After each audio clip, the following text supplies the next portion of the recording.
if you really break putting down and think about it, there's only three things you need to get right. You need to read the green correctly, you need to start the ball on line, and then you need to hit it on that line at the right pace. So let's talk about those things. Well, reading the green comes with a little bit of experience. There are things you can do, things that you can look for, and we might talk about that in another video. But what I want to talk today is about starting it on line, and the most important one, getting the pace right, especially if the greens are quick. I'm out here in Portugal, these are running to about 12, 13 on the stimp. They're quick, it's very easy, especially when I'm downhill, for this ball to get away from me. So I've really got to monitor the speed. Now the best way to do that is, we've got to control the speed that this club's going to move at.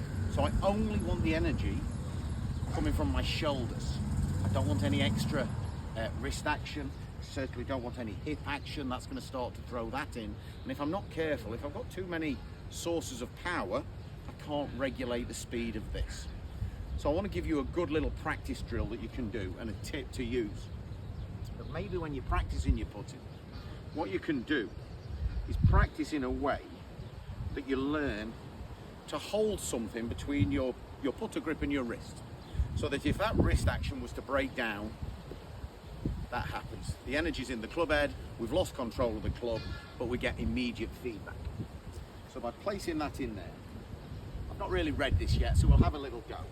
Nice and comfortable, holding it in place.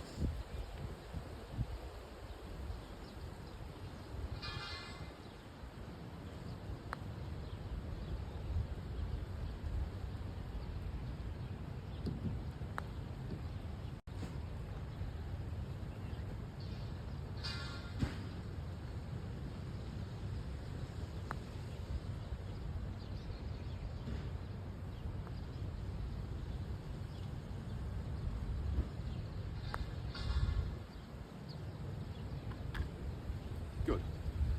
So only the last one went in. The other three came up a little bit short. I've only just arrived. They're my first puts of the day. But what I'm doing is I'm really regulating what's happening with the wrist. I'm in a nice setup.